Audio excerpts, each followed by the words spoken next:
Mal podcast. I am literally so excited and honored to sit down with Kijuan Amey to talk and see how amazing and his mindset is. And he's going to share his story later, which is going to be so mind-blowing. But he is a powerhouse of resilience and motivation. He is a motivational speaker and mental health advocate who brings raw, real, and uplifting energy everywhere he goes. He really is a true inspiration. And his energy, I feel it is just so awesome. And he's also a proud U.S. Air Force veteran, and his life literally took a drastic turn after a devastating motorcycle accident. But instead of letting it define him, he used it as fuel to rise stronger than ever. His story is one of overcoming pain, finding purpose, and inspiring others to keep pushing forward no matter what life throws at them. So, we're going to talk about the power of mindset, healing after trauma, and how he turned his battles into a message of hope and transformation. So, get ready for a powerful conversation filled with inspiration, purpose, and real talk. So, thanks for being here. Thanks for having me. I appreciate it. Yeah, I'm just so amazed and honored with your story and your mindset. Let's just dive in. Can you tell us what happened with your story of how it brought you to igniting your power and to truly becoming who you're meant to be and do and Yeah, I mean, I literally have to start by prefacing the fact that I, I had the energy to be who I am today before my accident. It was a little different because I channeled it through, sports, hanging out with family, dancing, acting, playing the drums, being a musician. I channeled it in different areas. And it was just so impactful then that I took my talents to the Air Force and I impacted it that way by channeling it into my career, being an in-flight refueling specialist. And now with that, you're not so much energized as you are mindful, aware, because that job is crazy. To just say the least, it is crazy. I'm literally refueling airplanes in midair. yeah. And that's nuts because that plane is 30 feet away from me. And so it's not like it's a long way away. No, no, no. This plane is like 30 feet away from our plane. And it's so much precision and accuracy and just coordination that goes into this process that you have to channel your energy now in a different way, but it's used more so in your mind. Yeah. And so that's one way of doing it. And I did also, of course, have to take my fitness test Mhm. and I also did play intramural sports. I played intramural flag football and intramural volleyball. I actually like volleyball. It's pretty fun. It's a unique sport. Uh, but I would also, as a reservist, play semi-professional football. So I did keep playing sports, it was something that I couldn't get away from. And and even, down to the point where after I had my motorcycle accident, May 5th, 2017, the one thing that changed my life forever. Because not only did it take my eyesight, but I have a traumatic brain injury from it now, PTSD. I also have a spinal cord medical infusion. So that's 2 rods and 12 screws in my back from L4 to T2. Mhm. Just just at that point before you get into paralyzation. I missed it by I think one vertebrae. Wow. Yeah. And so then I also, broke both of my legs. But oh, guess what, guys? I'm like a clown now because I have two different size feet. Oh my gosh. I just found that out the beginning of this year, 2025. I Mm. went to a podiatrist because I was tired of my foot swelling. And my left foot is fine, but my right foot's swelling, and I'm buying all these expensive shoes trying to fix it, and nothing's fixing the problem. I'm just spending more money. Yeah. And so finally I go to the podiatrist and she's like, uh, can you stand up for me? And so I did. She's like, huh. I was like, what do you see, doc? And she's like, put this foot on the measuring, and you know they got that little measuring foot thing. She's like, put your foot on here. And she's like, what size shoe did you say you wear? I said, I wear a 10. She's like, not according to this. And I'm like, what are you saying? She's like, well, your left foot is a 10. Your right is an 11 wide. Whoa. I have my foot is a whole shoe size different. Wow. And so, I mean, I'm trying my best. I'm like at the gym working out, my foot is going numb and I'm like trying to figure out why. So I try to just sit down for a little while thinking that's it. I'm on my foot too much. No, it's because I have on shoes that are too small for that foot. Oh my gosh. And you didn't even know. Had no clue. No clue. So guys, what this is telling you, here's my TED talk for the day. What this is telling you is when something does not feel right, get it looked at, Yeah. and so anyway, I channel not only after all of the injuries that I suffered, my energy back into getting back on my feet because I had to learn how to walk again. Talking was a thing I had to learn all over again because my jaw was broken, I mean, teeth were damaged to left and right, especially on the right side of my face. That's why it's still kind of puffy over here more than it is on this side.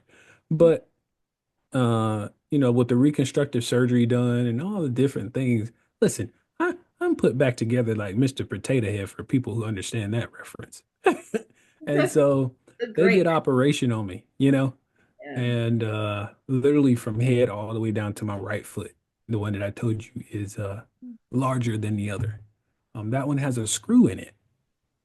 So Wow. I guess that might have been partially why it's bigger. I just don't know. But it is. And so that day of the accident, I have a motorcycle accident. Mm-hmm. And that's where a guy would pull out in front of me. And I don't remember anything from the accident. I mean, I know about what happened that day. I can tell you what I was doing that day, but I don't know about the accident. The only thing I do know is what people were telling me from it and the police report after I woke up. Wow. Huh. You want to know when I woke up? Oh, thanks for asking. I appreciate it. Yeah. So so I woke up. So the accident was May 5th, 2016. I woke up on June the 6th, Whoa. What? So you were in a coma? medically induced. They Wow. kept me in a medically induced coma for a month and a day because of all of the surgeries they had to do. When Wow. I tell you literally from head to toe, Mm-hmm. so you see this right here, the scar here, that scar goes all the way across my head to the other ear. Wow. From literally the top of my head all the way down to my right foot, I have some kind of surgeries in some area of my body.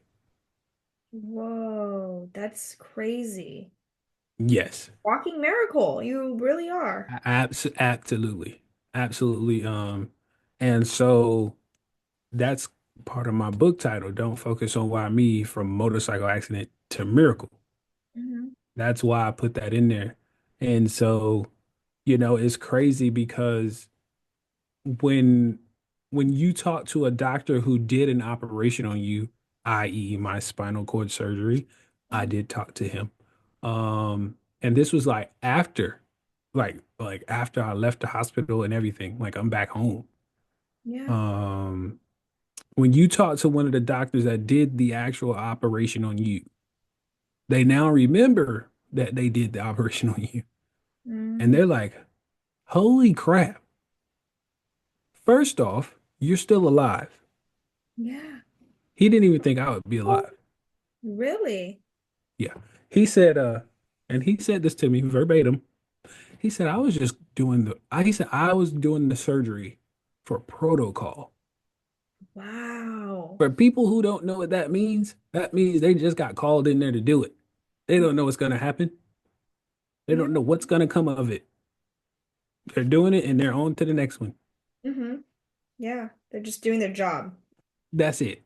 Hmm. I just it's like for people who want me to make it simplified a little bit more. That's like you just drop some fries at McDonald's and now you get ready to hand them out the window. That's it. Oh my gosh. That's it. Yeah, That's basically what it is. crazy. You don't know what that person who that person was that just ate the fries. You just know you had a job to do. Yeah. And so anyway, he told me verbatim at a follow-up appointment. And first off, when he walks into the room, you know, they do that little knock on the door and they come in. And then he says, "Whoa." And I'm like, what happened? Yeah. And he's like, uh, I I didn't expect you to be sitting up all by yourself like this. I was like, well, what did you expect? He was like, I thought you would still be in a wheelchair. Wow. I said, oh. So I was just kind of giggling like, and he's talking to me and then he finally made that remark that I told you about the protocol. Yeah. And I said, oh, well, if you are impressed by this, let me show you one better. And I said, you want to see me stand up? And he said, sure. He slid back, you know, that little rolly chair they be having in the hospital rooms. He slides back and I stand up and I'm like, like I'm getting ready to shoot a movie. Yeah, nice. And so he was like, wow.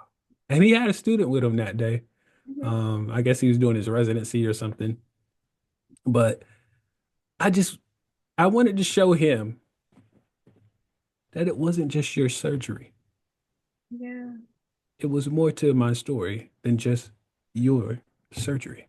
Of course, it is your story. It's your Mm. story of empowering yourself and overcoming those challenges because, you know, your story is so empowering. And after going through all that you've been through, you're just laughing and giggling with him. Like, what? You just sit back on it? You know, like that shows your personality. Have you always been, such a positive person even before your accident? Or you developed it Yeah, I was always a joyous type of kid. Like I loved having fun. after? Man, I see I'm one of those 90s babies that was always outdoors. I didn't want to be in the house. Yeah. So when the what we call when the street lights came on, I was like, oh man. I was that kid. I didn't want the street lights to come on. I was like I had to. I don't see it. I don't see it. Yeah. Until you hear until you hear your mom come outside and you don't want to get a whooping, you know. Ah, So literally, we were as siblings, me and my siblings, we grew up in that type of, I guess you could say, climate era or whatever you want to call it, where we were outdoors, even to the point where my sister was riding dirt bikes. wow. You know what I mean? Like that. That's how we were. That's how we grew up. Hmm. And so, where that started to turn down just a little bit was when I got in the military, and they're like, hey, you need to turn that down. I was like, hey, man, look, I like to have fun. And they're like, yes, off the clock. And I'm like, no, you guys are whack. But anyway, so yeah, I've always liked having fun. That's amazing. So your Mhm. personality has always been that way. So through your accident, though, after waking up, what was that like? What was your experience of awakening to understanding what happened to you, and how was your mindset during that time? That was rough. Mm, So at first, I had no clue what was going on. I mean, no idea. yeah, I personally, if I can give you an accurate description, hear me clearly. So June the 6th, after I woke up, I am thinking I am waking up in my bedroom, not a hospital room, yeah, because I didn't hear any beeping. You know how you normally see in the movie scenes and hear all this beep, beep. There's none of that yeah. because I wasn't hooked to any heart monitors. I'm not hooked to any of that stuff. Well, All they're doing is giving me medicine, and if I needed, in IV, they used the PIC line that was still in my arm. Mm-hmm. So they would just hook that up whenever they needed to. It's not always attached. Mm-hmm. And so I'm not paying any attention to this stuff. I felt like, man, listen, I was in the best sleep of my life for Yeah. that 1 month. I lost a month, but I was sleeping so good. My body didn't know what hit it. Literally. Literally, it didn't know what hit it. And so I literally just felt like I was coming out of a slumber. Mm-hmm. And I was like, wait a minute, who's in my room? Because I heard people talking. And right now I'm not like, how do I put this? I didn't try to open my eyes yet because I'm here, I'm just listening. Mm-hmm.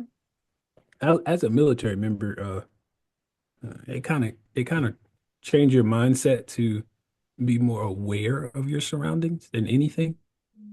And we call it situational awareness. And so all I'm doing right now is listening because this is where I'm trying to figure out, do I need to plan to go into fight or flight mode? Mm-hmm. Go for my pistol that's right here beside my bed. Like I gotta figure out what I'm supposed to be doing Yeah. because I hear voices, but are they threatening? Mm-hmm. And then I'm like, wait a minute, that's my girlfriend. Like, okay, I can understand why she's in my bedroom. Mm-hmm. But what the heck is my mom doing in here? You know, and then that's all I can think. What the heck? Now, when you wake up bright early in the morning, I Mm-hmm. mean, first thing in the morning, I'm not talking about you already had your coffee and everything. No, no, no, no. You just woke up. Yeah. Tell me if you're ready for people to be in your room just seeing you. No, not even. You're probably halfway dressed, I mean, just thrown all over the place, you know what I mean? Yeah. And so that's what I'm thinking here. I'm thinking, oh my God, what is my mom doing in here? You can't see me like this. Yeah. Uh, put the covers over me. And that's all I could think of until I start listening to the conversation that they're having. Yeah. And they're talking about a motorcycle accident. I'm like, well, Mm-hmm. I wonder who that was. Because they're not saying a name. They're just generalizing everything. Like, what the? Well, will you say something? Like, that's what I'm thinking about. Will you say a name? And for whatever reason, they never do. And I get tired. I get fed up with this. Okay, I'm ready to ask some questions. So I go to open my eyes, Yeah. only not to be able to see anything. Yeah. That's so crazy. And did you And so start I do breathing? this really hard blink. Like, you want to clear your eyes up, like, like, what's going on here? Um, Still nothing? What the heck? Okay, it's time to hit the panic button. And so I go to speak, Mm-hmm. excuse me, only not to be able to speak. What? So here we go. Remember I told you my jaw was broken. Yeah. They wired it shut. So of course, had no clue. I hadn't tried to speak yet. So I go, "Oh, mm, mm-mm, mm-mm, mm-mm, mm-mm." And I'm trying my hardest to say something. It's not happening. When Whoa. your jaw is wired shut, you can't even separate your teeth. Yeah, that's so crazy. You can't even separate your lips. Whoa. I can't even imagine. Wow. Oh, tell me about it. I couldn't even imagine, and it happened to me. Yeah. That's so. So they now can hear me, Hmm. trying to talk and moving now, and they understand I'm awake. And Hmm. now she's like, "What?" My mom's like, "What's wrong? What's wrong? What's wrong?" Hmm. Well, I am trying to tell them what's wrong with me. Yeah. What the heck? I can't see. I can't talk. What is going on? Why am I here? What are you here? Like, I'm trying to ask all these questions at one time. Yeah. without them even getting to the first one. Yeah. And so he's like, wait, wait, wait. And I'm like, Mhm. so I get upset. And so she's like, here. And I'm like, what? She's like, hold your hands out. So I put my hands out as if I'm going to receive something. And she puts in my hand a notepad and a pen. Mm. And you're like, you can't even see. That one right there, that part right there. And Yeah. I'm like, lady, are you crazy? Yeah. And so she's like, just try to write something down. I'm like, but I can't. Yeah. And that's all I do. I just point at my eyes. I'm like, are Yeah. you serious? Hmm. She's like, just try. And I was, whatever. So I start writing. I said, what is this motorcycle accident dream you guys are talking about? And that's what I wrote, handed it to her. Yeah, she couldn't read. She She didn't. read it. Oh, she read it. And she said, that's not a dream. That's what happened to you. Oh my gosh. I didn't speak for the rest of the day. Aw, that's Yeah, hard. man, I didn't know what to do. You hear all these common phrases like, I got hit with a ton of bricks. Hmm. Felt like I got hit by a Mack truck. Yeah. Feel like the weight of the world is on my shoulders. Any of it, whichever one you want to use. That's what I felt like at the time. Oh my gosh. Oh. So now I'm just sitting here with my thoughts. Hmm. What happened was the first one. Yeah. And then the tens of thousands of after that came in. Because I don't know if you know this, but your brain can create at least 40,000 different thoughts in a day. Yeah. Wow. And I was running through all of them Wow. Yeah. because I wasn't talking to anybody. I Yeah. didn't talk to the nurses. I didn't talk. You could get, okay, I got medicine. Okay. Yeah. Yeah. But Oh, you need to give me a shot. Okay. yeah, you're just going. Like literally, I'm like, whatever, stab me. I don't care. Yeah. At this point, all I care about is figuring out the answers. Hmm. And Yeah. so I think it's the next day. No, I'm pretty sure it was the next day. I started asking questions. Well, basically just started back talking. And so um, the first thing I asked is, well, what happened? Yeah. How did this happen? And that's when she gave me the story of the accident, the person pulling out in front of me, where I was. Um, I was on my motorcycle. I understood that part. Uh, it was a silver Honda Accord that was on the police report. Two cars, by the way, were behind this man at the same intersection he pulled out in front of me at. Excuse me. They both saw me coming, Mhm.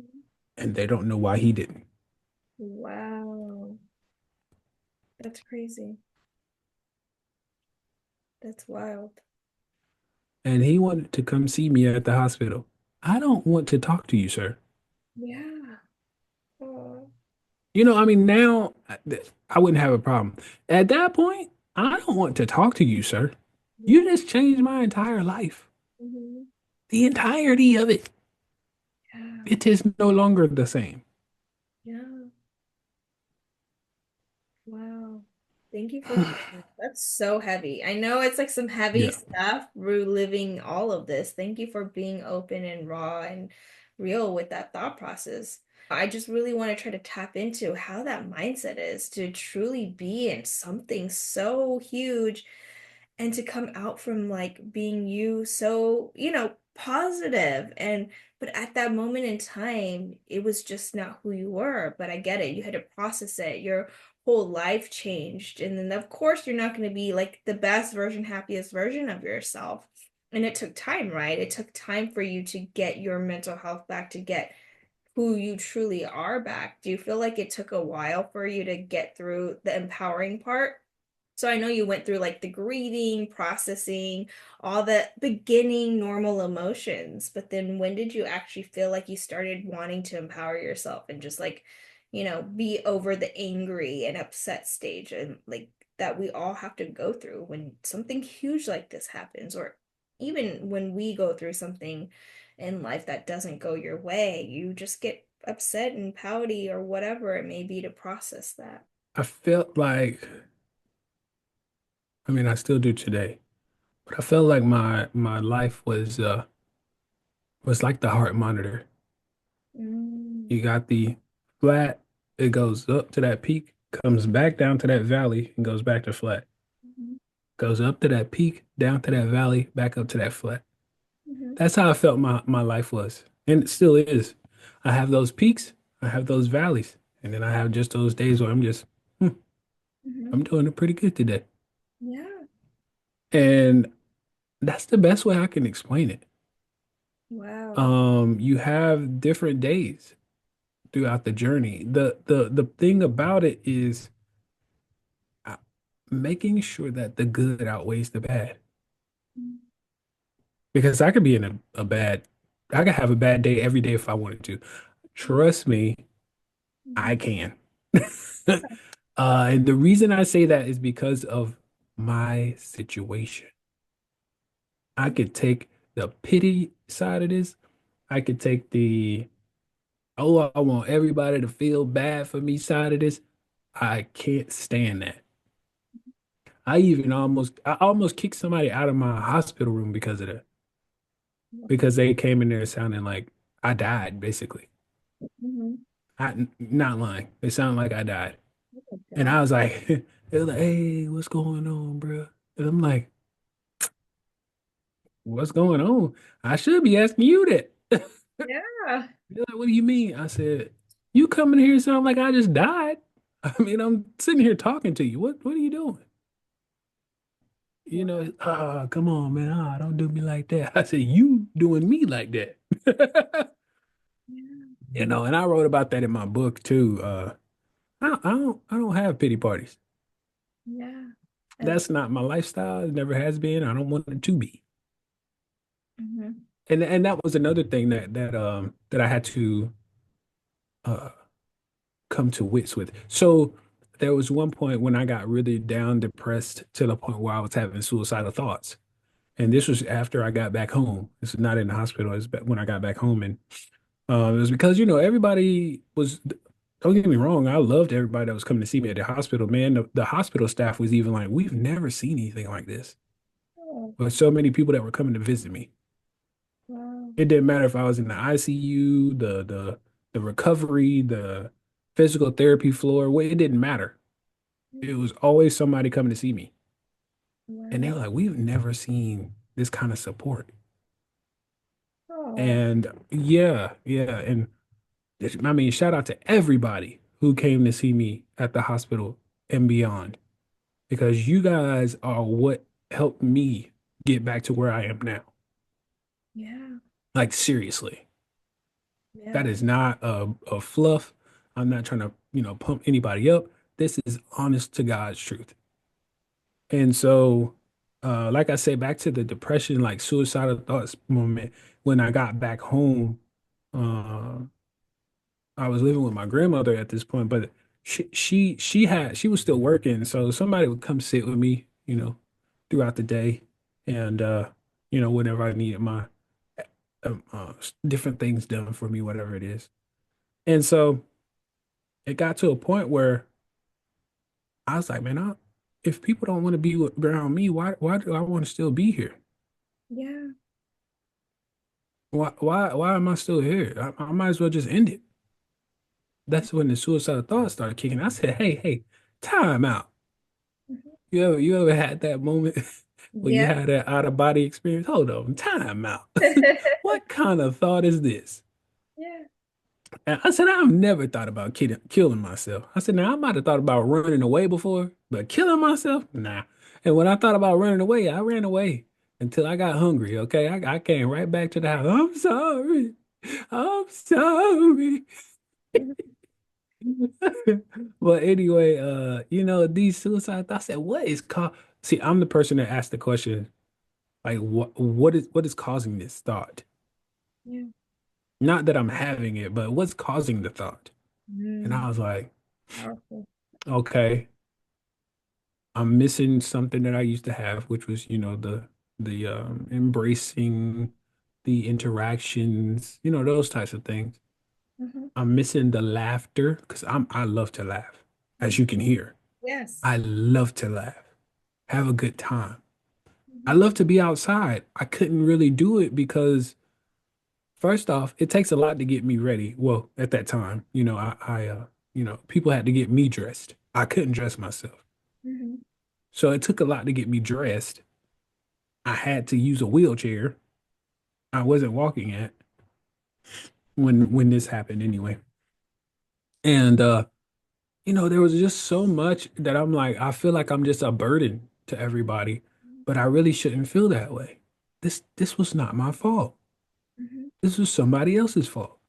So once I started to assess what was really going on and why these thoughts were starting to come into my thought process, uh, that's when I understood it's not me creating these thoughts. Yeah. And so I needed to figure out how do I get away from them? Mm, And that's what I did. I got away from them. yeah. And how'd you get away from your thoughts? Just by being more you or just practicing? So I noticed you were practicing awareness. You started being aware of like, where did it come from? Like, why am I feeling this way? And not, being stuck in that victim mindset of like, oh, everything is against me. And, you get to a dark place where you do get those suicidal thoughts. So, I mean, I didn't have suicidal thoughts, but going through infertility, I felt less than, right? Like you feel like you get to a point where you don't even feel like you are needed or wanted. And so your Hmm. self-worth feels like nothing. So you don't want to be here anymore, you know? By the way, that was another thing. Yeah. I felt less than Yeah. Less than, right? because I wasn't working anymore. Yeah. I was Ooh. like, I don't like, hear me now. Men, real men, by the way, and let me not speak for every man. Yeah. Real men feel some kind of way when they can't provide. Yeah. And I couldn't Mm. because of everything that was literally stripped away from me from one accident. Mm-hmm. I was in the Air Force, Mm-hmm. going to college full time, Mm-hmm. and I had my own business. Wow. By the way, all three of these things were providing me income. Mm-hmm. So the Air Force, of course, was paying me because that was my job. The schooling was paying me through a grant as well as the GI Bill. Mm. They paid you housing allowance. Um, and then my business, Oh, of wow. course, whatever clients I got. Mm. Those are three pieces of income that just went right out the window. Mm-hmm. Wow. I felt like nothing. Like literally, that's what I felt like nothing. I'm like, what am I to do now? I am literally, and that's why I said I felt like a burden because Mm-hmm. people are having to buy stuff. My grandmother's having to buy food for me and all these. I had a car that I had to pay for. I'm like, Yeah. what do I do? Mm-hmm. Eventually I sold my car. I mean, but what what took me so long to sell it was the fact that I was attached to it because Mm-hmm. of all the things that I did do. I was really into cars, still am, but I used to do my own work on my cars, Mm. like to make them unique. You know what I mean? Yeah. Anyway, once that, once I got out of that mindset of feeling less than, because it definitely, took me a little while. But I had to realize the only way to get around this thing was to embrace and confront what was ahead of me. Yeah. My eyesight is gone. Okay. We can't deny that. It is gone. Mm-hmm. What do we do now? Yeah. And that's all I could say. Dude, there's a house like the back of your hand. Let's we don't need eyesight for that. Yeah. Wow. True. Dude, your church like the back of your hand. You don't need eyesight for that. Just tell everybody get out your way. Yeah. You know what I mean? So I I literally so behind me you can see I have drums. Yeah. Yes, I can see it. I've been playing those since I was 7. Wow, that's amazing. I still play them till today. Wow. That's muscle memory. Mm-hmm. Dude, we got this, okay? Yeah. And then I've traveled all over the country by myself now Hmm. without eyesight. Wow, that's amazing. Yes. How do I do it? Okay, there are different methods of doing these things. You got Uber. I can get there by Uber. I can once I get there, I can be met curbside by the airline I'm flying for or with, shall I say? Wow. And I can coordinate with TSA Cares. There Wow. is TSA, but there's also TSA Cares that helps people with disabilities get through the security checkpoint. Mm, And they'll walk you to your gate. that's amazing. And they'll hand you off to the gate agent if they're there. Hmm. After that, the gate agent, whoever, will come to assist you when it's time to get on the plane. Or if you have to use the bathroom, or if you're hungry, hey, we'll send somebody over to get you. That's amazing. I, if there's any way of getting around or doing something, all you gotta do is look it up. Yeah. I mean, Yeah. with you being able to literally walk around with a computer in your pocket, for True. those who don't know what that means, it's a cell phone. Yeah. Uh, to be able to walk around with a computer in your pocket, you should not be lacking any information, True. you True. know. And so that's what I had to do. I had to embrace and confront the issue that lied ahead of me and just go for it. It's time. We got to do something Yeah. because sitting around is not my style. Yeah. Literally, that is not my style. I don't like it. Yeah, but see, that's what you did to empower yourself. That's your personality. Like Oh you're yeah. ready to take this thing head on, you know? Hmm.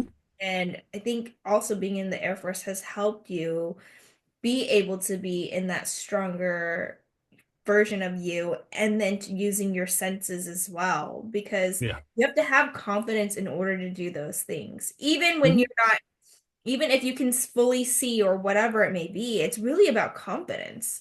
And Yeah. how are you using your own resources that you already have? And you're doing way amazing things than so many people with all the abilities, and they just don't want to use it and maximize on whatever they can, right? Because Mhm.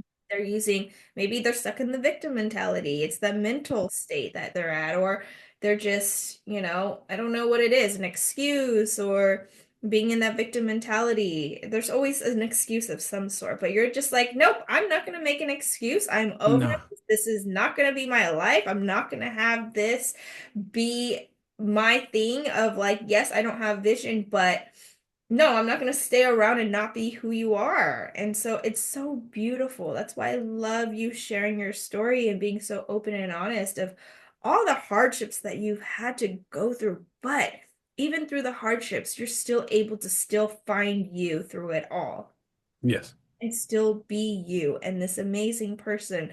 Like I know right now you mentor kids, and you do all these things by yourself. You go work out. I'm like, how do you work out? Isn't it like a very, people are so intimidated by the gym, and Yeah. you're able to You still know, do that. it's funny you say something about intimidation. I just told somebody this the other day. I now have a superpower. Yeah. Ooh, I love that. My superpower is my eyesight loss. Oh my God. Everybody's like, wait, what? Did he just say his blindness is his superpower? Yes, I did. And I will say it again. My blindness is my superpower. I'm not intimidated by anybody because I can't see you. Mm, What you look like does not intimidate me. yeah. So I used to be intimidated by the way things looked. Mm, I'm not intimidated by that. It's now a mind, well, first off, a mindset thing, but mind over matter. What Mm. is it I'm faced against? Okay, this is another human. Okay, what are we doing? Mhm. Like, unless you're literally telling me you're about to shoot me or stab me, I'm not intimidated by you. Yeah. All you are is another human to me. Yeah. I don't put titles like titles and things like that are literally what that is. It's a word, a phrase, a title. That's Hmm. literally all it is. But see, what we do as humans is we attach an intimidation factor to it. Yeah, we do. Yeah, we When do. you hear millionaire, when you hear billionaire, you attach some kind of status to that. Hmm. You know what I attach to it? It's somebody who figured out how to get money before I did. Yeah, Because that's all it is. true. You figured out how to get that money before I did. God dang it. How did you do it? And that's what I do. How did you do it? Because Yeah. I want to be there too. Yes. You know what I mean? So stop attaching intimidation to these titles and instead attach how Mm. to it. Mm. Put the how to or how do. Love it. So that's what man, listen, I'm gonna be honest, I'm a motivational speaker now. I can jump up in front of a crowd of thousands. Yeah. Would not, I don't care how many people it is. Yeah. The thousands of people, and I'm not intimidated by the thousands of people that are in front of me because I can't see you. Yeah. You That's know, like uh, you superpower. know what I mean? I can't see you. And before you would have put me on a stage like that, I would be like, holy crap. What am I supposed to be talking about again?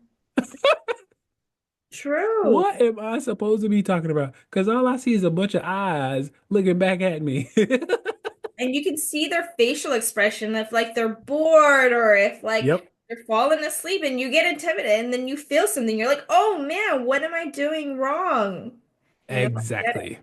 Yeah, because I speak at little prenatal classes, not like thousands of people, maybe like 20, 30 people at a time. Mhm. I'm like intimidated and I get to see them like, oh, they seem bored or whatever, Yeah, yeah. And then you start kind of forgetting what you're supposed to Mhm. say because other Exactly. people, Exactly. Exactly. wow, that's so cool that, I got a question. Have you ever seen the movie Big Daddy? yes. Do you remember when he gave the little boy the sunglasses Oh, yes. And he thought he and was, it made him invisible? I love that. That's what it makes me think of. You can't see me now because I have my shades on. Oh, yeah, so much. So this is one of those things. Like you have to create whatever works for you. Hmm. It could be whatever. Yeah. Whatever works for you, make it work for you. It Yeah. doesn't have to work for everybody else Yeah. because everybody has their own thing. It's billions of people on this planet. The same thing is not going to work for everybody. Yeah. True. Yeah. So, yeah, just make it work for you. Yeah. But how do you know what really works for you? I guess the You biggest, got to try. yeah, confidence. That's the only way to do it. I trust me. I didn't just be like, oh, I'm blind. I don't care nothing about y'all. No, no, no. I started to grow into that. I was Mm. like, wait a minute, what am I afraid of? I can't see their faces. Like it was a mind epiphany. Oh crap, I can't see them. Who cares what they think? I'm the expert up here, you know? So Mm. it was just literally a matter of time Yeah. and growing into that moment. Yeah, that's so beautiful. Thank you for sharing that. I'm like really processing what you're saying right now to applying it to my daily life of like what I'm really afraid of or scared of. So being an entrepreneur, you grow a business because I know this is kind of out of tangent, but one of my biggest fears is sales or selling your product. Mhm. That comes with being confident in yourself. And a lot of entrepreneurs or heart-centered entrepreneurs who are coaches or sell, coaching, we have this issue where we lack that confidence of sales. And I'm like, Yeah. is that? It's because we are intimidated by the other people. Like we are Mhm. scared of how they react, I guess. Yeah, And so, well, that and what I also call imposter syndrome. You mm, don't feel like, well, who am I to them? hmm They don't know me. What what am I how am I to say that I'm the best thing for them? And you just start questioning yourself, and you haven't even stepped foot in front of these people. Yeah. You know what I mean? You've already started doubting yourself and kicking yourself out of the room before you even put a pinky toe in there. Yeah. You know? Look, Pinky toe, I love that. It's true. at least let your toe get in there. Come on. Jesus Christ, come on, people. So, but that's one of the other things that I had to grow through. Hear me say, I didn't say go through. That's one of the other things I had to grow through is Yeah. the imposter syndrome. Because I was like, well, yeah, I have a story to tell, but how does that make me a coach? Or how does that make me a speaker? Or how does that make me a trusted mentor? Because I live it. I am the actual experience. Mm. Who better to talk about resilience than somebody who has done it? Yeah, literally. You are the You truth. know what I mean? Yeah. So that's where I come from. Mm. That's powerful. Thank you so much for saying that. It is. You're welcome. You are the true essence of who you Yep. are and what you speak about. And yeah, you're right. The imposter syndrome. And be Mhm. confident though. But see, you have to sit with yourself to really overcome those challenges. And then you can positively say, look, I did this, so this is why you should be doing it too. Or Yeah. not even doing it, but setting that example of like, this is why I can help you if needed. That Hmm. makes a lot of sense. Ooh, this is really good. Man, I love your mindset. I love everything about you. Thank you again so much for today and sharing the raw, real you. And I know it's hard to talk about these things, to kind of think and go back and reflect at that time. And, you don't want to do that all the time. I know, I'm sure you do. Because the story is just so powerful and amazing. Um, Yeah. but thank you for being here today and sharing all of you. Like, what you overcame and your mindset now and how your outlook in life is just so positive and amazing and resilient and showing how we truly should be living. Yeah, like you Yeah. are the true essence, what I call the bliss off life, the BS life. Like taking all the hardships that you've had in life, but still having that blissful soft life of like, this is what's meant for me, and just having fun with it and just living your life still and not letting any of hardships hold you down, bring you down. Right. Like you said, it's your superpower. You found your superpower, which Yep. is so cool. So, where can people buy your book or even connect with you or find more about you? Yeah, I mean, I actually have a easy one-stop shop for all of that. You can go to my website at amymotivation.com. That is amymotivation.com, AMEY motivation.com. And you can find my book link up there, which is titled Don't Focus on Why Me, From Motorcycle Accident to Miracle. It can be found on Amazon, Audible, Kindle, as well as Apple Books. So there are audio versions out there if those for those listeners who like to run and listen to a book, or they just like to ride in their car and listen to a book. If you want to beat me, excuse me, if you would like to book me for a speaking engagement, you can find me on there as well, and click that book me link for any conference, convention, event, whatever that you're trying to do or host. Feel free to reach out to me on there as well. And you can also find me on my social media at Facebook, Twitter, Instagram, or LinkedIn at Kijuan Amey. That's KIJUANAMEY. All right, awesome. I'll put all of your links also in the show notes below. Thank you so much for being here. It was such an honor, honestly. And I'm just so excited that we are connected and we're going to be connected forever now. So thank Yeah. you. Thank you so much. You're welcome.